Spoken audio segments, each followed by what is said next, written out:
WhatsApp everyone, myself is मानवाड़ी के बैंड। आज की इस वाले वीडियो में मैं इन्फिनिट के चैप्टर्स को एक्सप्लेन करने वाला हूँ। आई होप आप लोगों को ये एक्सप्लेनेशन अच्छा लगेगा। तो चलिए बिना किसी देर के शुरू करते हैं आज का वीडियो। अब यहाँ पे जितने सारे लोग उस वाले फेस्टिवल के अंदर थे वो सबके सब हैरान हो जाते हैं एंड जमीन पे बैठ जाते हैं।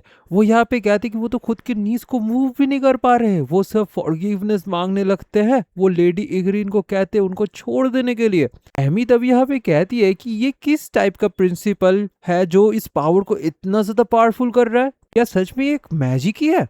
शिरोन के बाकी सारे टीम मेंबर्स भी यहाँ पे बहुत ज्यादा तकलीफ में थे। एरीन भी यहाँ पे कहती है कि उसका जो स्पिरिट जोन है ना वो प्रॉपरली यहाँ पे काम ही नहीं कर रहा है। सैनिस भी यहाँ पे कहता है कि वो अगर खुद के टेलीपोर्टेशन मैजिक को ब्रूट फोर्स के थ्रू यूज करे तो उसका पूरा का पूरा बॉडी यहाँ पे क्रश हो जा सकता है।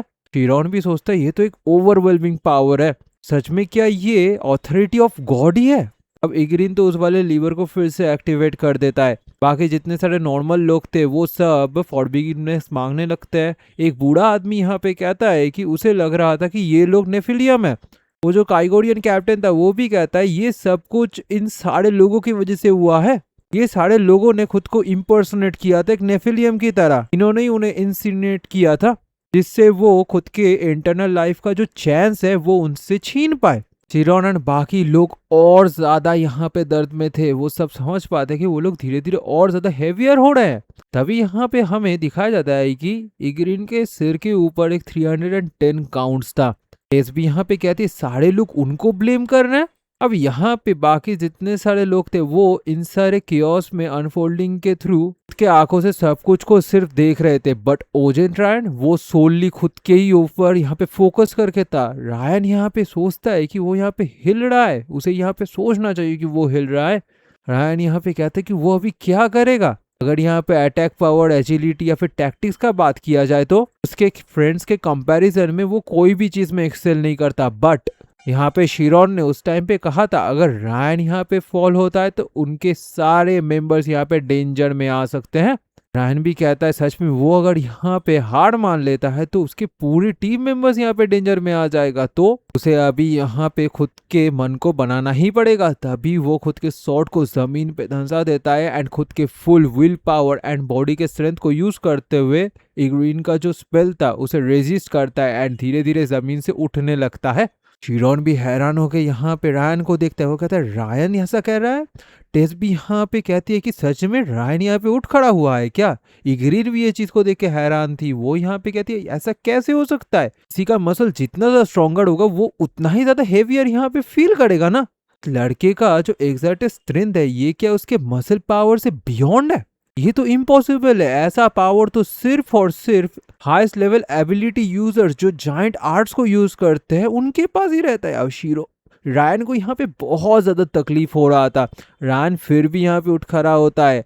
केनिया भी यहाँ पे खुद उस वाले ऑर्ब के अंदर खुद के मॉम को पुकार रही थी। केनिया का मॉम भी धीरे धीरे उस वाले ब्लैक कलर का जो सब्सटेंस है उसके अंदर सबमर्ज हो रही थी। उनको भी तकलीफ हो रहा था। शिरोन तभी यहाँ पे कहता है रायन को कि उनके पास और ज्यादा टाइम बचा नहीं है, उन्हें जल्दी से जल्दी ये जो डिवाइस है इसे डिस्ट्रॉय करना ही पड़ेगा। रायन भी तभी यहाँ पे सोचता है कि डिवाइस क्या उसे इस पूरे के पूरे स्टैचू को ही स्मैश करना हुआ। तभी रायन उस वाले स्टैचू के ऊपर खुद के शॉर्ट स्ट्राइक्स को देने लगता है। बाकी जितने सारे लोग थे वो रायन को देख के बहुत ज्यादा हैरान हो जाते हैं एंड कहते हैं कि क्या ये लड़का यहाँ पे ऑथोरिटी को डिफाई कर रहा है? ये लड़का कैसे यहाँ पे फ्रीली मूव कर पा रहा है? तभी उन लोगों के अंदर अलग अलग सोच आने लगता है। वो लोग ये भी कहते हैं कि क्या ऐसा भी हो सकता है कि कोई इतना ज्यादा पावरफुल है उसके ऊपर ऑथोरिटी ऑफ गॉड भी काम नहीं कर पा रहा है। इवन ऑथोरिटी ऑफ गॉड उसको रोक नहीं पा रहा है। अब तभी जो नंबर काउंट था ना वो 300 पे चला जाता है, फिर 297 पे चला जाता है। इग्रीन भी यहाँ पे गुस्से में कहता है ये सब के सब यूजलेस एंडिवियर है। एमी तभी यहाँ पे शिरोन को कहती है कि अचानक से उनके बॉडी के ऊपर जो प्रेशर था ना वो डिक्रीज हो चुका है। शिरोन भी एमी को पूछ लेता है कि उनके ऊपर से जो प्रेशर था वो कितना डिक्रीज हुआ है। एमी खुद के रेड आई को यूज करते हुए कहती है 5 kg, फिर वो कहती है 6 kg, फिर 7 kg। ऐसे करते करते जो प्रेशर था वो डिक्रीज होने लगता है। एमी कहती है कि रायन यहाँ पे इस स्टैचू के ऊपर जितने सारे स्ट्राइक्स दे रहा है उतना ही ये जो प्रेशर है ना वो डिक्रीज हो रहा है। एरीन भी यहाँ पे कहती है कि इस तरीके का मूवमेंट रेस्ट्रिक्शन स्पेल को हंड्रेड्स ऑफ पीपल्स के ऊपर कोटोडामा मैजिक से यूज करने का मतलब है ये चीज असलियत पे इक्विवेलेंट एक्सचेंज को डिफाई कर रहा है। यहाँ पे जरूर से कोई एक वर्किंग प्रिंसिपल रहेगा जो उनको अभी तक समझ नहीं है। अब शिरोन तभी यहाँ पे हैरान हो जाता है। उसे तभी याद आता है मार्सिया के बातों को। उसे याद आता है मार्सिया ने कहा था एक एक्सेप्शन स्टिल एक मैजिक ही होता है। एंड एक्सेप्शन के बारे में जितने सारे इन्फॉर्मेशन शिरोन एंड मार्सिया ने शेयर किया था वो उसे फिर से याद करने लगता है। वो तभी यहाँ पे कहता है ऑथोरिटी, हाँ यहाँ पे ऑथोरिटी नाम का कोई भी चीज नहीं है, ये असलियत पे एक एक्सेप्शन है। टिग्रे ने अभी अभी कहा है जो ओबीडियंस रहेगा वो वॉलेंटरीली होगा। अगर यहाँ पे कोई भी इस चीज को लेके बिलीव नहीं करेगा तो यहाँ पे कोई ओबीडियंस रहेगा ही नहीं। अगर यहाँ पे और ज्यादा लोग उसके फिजिकल फोर्स के ऊपर डाउट करना स्टार्ट कर दे तो ये जो चीज है ना ये और ज्यादा वीकेंड होता रहेगा। एमी भी यहाँ पे कहती है ये एक एक्सेप्शन है। वो भी ये सुन के बहुत ज्यादा हैरान थी। इवन सैनिस भी कहता है ये एक्सेप्शन एक एब्सर्ड अमाउंट ऑफ स्किल पे किया गया है। टेस भी यहाँ पे कहती है कि ये कोई लॉ या फिर डिवाइन पावर नहीं है क्या। चिरॉन भी कहता है हाँ उन लोगों ने सही समझा, ये असलियत पे मैजिक है। इग्रीन भी यहाँ पे सोचती है ये क्या हो रहा है।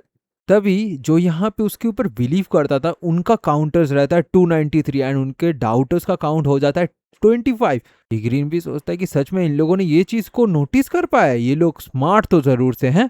कुछ लोग यहाँ पे कहते हैं ये ऑथोरिटी नहीं है। एक और पर्सन तब यहाँ पे कहता है क्या मैजिक, इस लड़के ने मैजिक कहा है क्या। शिरोन तब यहाँ पे कहता है हाँ उन सब ने सही समझा, उन सबको यहाँ पे डिसीव किया गया है। ये जो पूरा का पूरा रिचुअल है ना ये असलियत पे उन सब के लिए एक स्कैम है। ये जो चीज यहाँ पे हो रहा है ये एब्सोल्युटली उनमें से कोई भी चूज नहीं किया था खुद के लाइफ के लिए। अगर उनको बताए भी ना उन्हें कोई चीज यहाँ पे चूज करने के लिए कहा जाए ये उनका चॉइस नहीं रहता, ये असलियत पे स्कैम होता है। कुछ लोग यहाँ पे कहते हैं कि वो लोग कुछ नहीं जानते, ऐसा क्या चीज है जो वो लोग नहीं समझते हैं।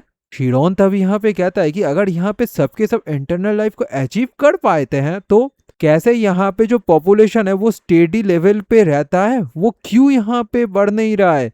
ये सब लोग पॉपुलेशन को कंट्रोल कर रहे हैं लाइफ स्पैन को कट डाउन करके। जितना ज्यादा उनको नेसेसरी लगे उतना ही ज्यादा वो इस काम को कर रहे हैं। उनके पास ना कोई स्टैंडर्ड है, इसी वजह से फेयरीज यहाँ पे लाइफ स्पैन को रिड्यूस करते हैं कोई भी स्टैंडर्ड के बिना। सारे लोग यहाँ पे कहते हैं ऐसा हो ही नहीं सकता। शिरोन भी यहाँ पे कहता है हाँ ये जो रिचुअल है ये है द लॉ, इसे कहा जाता है internal life life span control. यहाँ पे माइरो जिसने ये सारे के सारे लॉ को डिनाई किया था, अगर ये सारे पीस ऑफ इंफॉर्मेशन को एक साथ लाया जाए तो इसके हाइपोथेसिस में एक ही चीज आता है। बट जब यहाँ पे इग्रीन फेयरी का जिसका लुक था उसे शिरोन ने देखा था, उसे ये जो चीज है इससे और ज्यादा सर्टेनिटी मिल चुका है। ये जो रिचुअल है ये असलियत पे एक सिस्टम ऑपरेट किया जाता है जिससे ये सब लोग यहाँ पे पॉपुलेशन को मैनेज कर पाए। अब बाकी जितने सारे लोग वहाँ पे मौजूद थे जो नॉर्मल सिविलियंस थे वो भी ये चीज़ को सुन के बहुत ज़्यादा घबरा जाते हैं। तभी जो बिलीवर्स का काउंट था ना वो धीरे धीरे घटने लगता है एंड डाउटर्स का काउंट बढ़ने लगता है। तभी काइगोरियन कैप्टन यहाँ पे उन सबको चुप रहने के लिए कहता है। वो यहाँ पे कहता है ये सब भी तो फिर भी एक प्रिंसिपल ऑफ लॉ ही है ना।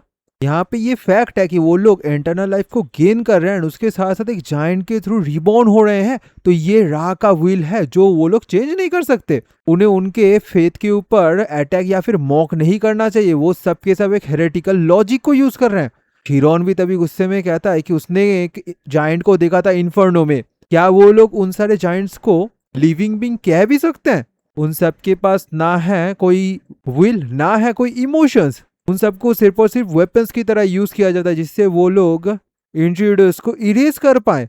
वो लोग बिल्कुल भी ह्यूमंस के ओरिजिनल फॉर्म्स हो ही नहीं सकते जिस फॉर्म में ह्यूमंस को असलियत पे खुद के इंटरनल लाइफ में रिटर्न होना चाहिए मरने के बाद। इग्रीन भी यहाँ पे सोचती है कि ये तो बुरा सिचुएशन है, अगर इसी तरीके से डाउटर्स हाफ से एग्जिट कर गया तो उसे ऑथोरिटी यूज करने की वजह से एक बहुत बड़ा ग्रेटर प्राइस भी यहाँ पे करना पड़ सकता है एंड ये जो ऑथोरिटी है ये भी यहाँ से लिफ्ट हो जाएगा। इग्रीन तभी यहाँ पे सारे के सारे नॉर्मल सिविलियंस को कहता है इन सारे लोगों के डिसिसिव बातों के ऊपर बिलीव ना करने के लिए। कोई भी अगर इस लॉ को यहाँ पे डाउट करता है तो उनका लाइफ स्पैन को इमीडिएटली घटाया जाएगा। बट यहाँ पे तभी हार्वेस्ट आ जाता है। हार्वेस्ट यहाँ पे हंसते हुए कहता है कि इग्रीन को क्या उससे थोड़ा देर और खेलना है। हार्वेस्ट कहता है उसका जो वेट है वो ऑलमोस्ट 0 है, तो इस जैसे मैजिक का उसके ऊपर कोई भी असर नहीं होगा, तो ये मैजिक उसके लिए मीनिंगलेस है। ईग्रीन भी हार्वेस्ट को देख पाता है, यहाँ पे समझ पाता है कि ये जो एक्सेप्शन है ना, इसे एक रेस्ट्रिक्शन भी दिया गया है। एक बार अगर ये मैजिक एक्टिवेट हो जाता है तो उस पॉइंट ऑफ टाइम पे वो फिर से इस वाले मैजिक के ऊपर कोई भी चेंजेस नहीं ला सकता। ईग्रीन भी गुस्सा होकर कहता है वो एक एनोइंग मैजिकल फेमिलियर है। तभी यहाँ पे जो the revelation of the truth था ना, वो धीरे धीरे बैलेंस में आने लगता है। एमी भी यहाँ पे कहते हैं ये काम कर रहा है, वो लोग और ज्यादा लाइटर हो रहे हैं। तभी यहाँ पे सैनी सोचता है कि शिरोन का हर एक बात उसे समझ आ रहा है, उसकी इंटेंशन को भी वो समझ पा रहा है। यहाँ पे शिरोन सिर्फ और सिर्फ इस सिचुएशन को रोकना ही नहीं चाहता जिससे ये लोग जायंट में कन्वर्ट ना हो जाए, उसके साथ साथ शिरोन चाहता है कि सारे के सारे लोगों के सामने जो सच्चाई है ना वो भी आ जाए एंड वो सारे लोगों को बचा भी पाए। सच में ये राइट थिंग है करने के लिए, बट यहाँ पे एक छोटा सा प्रॉब्लम है जिसे शिरोन को भी अभी समझना पड़ेगा। क्या यहाँ पे उसे ऐसा लगता है कि इस कम्युनिटी के अंदर जितने सारे लोग हैं वो सबके सबको ये नहीं पता है ये सच्चाई के बारे में? या ये सोसाइटी का जो सीक्रेट है ये कुछ लोगों को ही सिर्फ पता है, या फिर सब लोग यहाँ पे पता रहने के बावजूद कुछ कह नहीं रहे खुद के फायदे के लिए? तभी जो काइगोरियन कैप्टन था वो गुस्से में कहता है कि ये जो लाइफ स्पैन एक्सटेंड होता है ना, ये फैक्ट भी असलियत पे रियल है। अगर ये लॉ यहाँ पे रह जाता है तो वो लोग फिर से इंटरनल लाइफ पे रीच कर सकते हैं। ये क्या एक अनचेंजिंग ट्रूथ नहीं है? हाँ, वो लोग जरूर से सैक्रिफाइस दे रहे हैं, हाँ ये सैक्रिफाइस ही है। लोगों को जरूरत पड़ता है कुछ ऐसे लोगों को सैक्रिफाइस देने का हर एक साल में। ये लोग यहाँ पे सैक्रिफाइस करते हैं खुद को, इसी वजह से जो लोग यहाँ पे जिंदा रहते हैं उनको इंटर लाइफ मिलने का और ज़्यादा चांसेस मिल जाता है। अब बाकी जितने सारे लोग थे ये बात को सुन के वो भी घबरा जाते हैं, वो सब भी सोचते हैं कि हाँ उन्हें तो इंटर लाइफ मिल रहा है। तभी जो डाउटर्स थे उनका काउंट धीरे धीरे कमने लगता है एंड 243 एंड 75 पे चला जाता है। शिरोन की बॉडी के ऊपर फिर से जो प्रेशर था वो अप्लाई हो जाता है। शिरोन भी यहाँ पे कहता है ये सब के सब इडियट्स हैं। सैनिस भी यहाँ पे कहता है इसी वजह से सैनिस ने पहले कहा था ये जो लाइफ है ना ये इन लोगों ने खुद चूज किया है खुद के लिए। यहाँ पे वो लोग एक पिग को कितना ही ज्यादा वॉश करने का कोशिश क्यों ना करे, वो हमेशा ही फिर से मड में जम बैक ही करेगा एंड एक डॉग हमेशा ही खुद के वॉमिट पे ही लौट आएगा। ये सब के सब कावर्डली ह्यूमंस है जो ये sweet fruit of internal life को फेस नहीं कर सकते। यहाँ पे उनको पता है यहाँ पे गलत हो रहा है बट वो ब्लाइंड आई की तरह ये सब कुछ को फिर भी मानेंगे, जिससे वो लोग 100 या फिर 1000 ईयर्स तक सिर्फ जी पाए।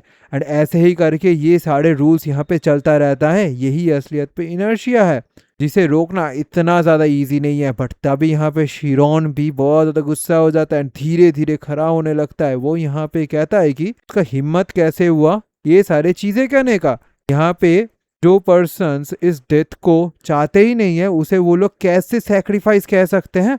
बाकी जितने सारे लोग थे वो शिरोन को देख के हैरान हो जाते हैं। वो कहते हैं क्या ये लड़का भी यहाँ पे खड़ा हो गया है? शिरोन कहता है ये जो पीस है ना जिसे सिर्फ और सिर्फ सैक्रिफाइस के थ्रू मेंटेन किया जा सकता है इसे कभी ट्रू पीस कहा ही नहीं जाता। सो आज की इस वाले एक्सप्लेनेशन का एंड मैं यहीं पे करने वाला हूँ। आई होप आप लोगों को ये वाला एक्सप्लेनेशन अच्छा लगा। बाद वाले टाइम पे इसी तरीके का एक्सप्लेनेशन सुनने के लिए मेरे चैनल को सब्सक्राइब कीजिए और उसी के साथ साथ नोटिफिकेशन बेल को भी दबा दीजिए। So thank you for watching, thank you for listening, see you soon next time, good bye.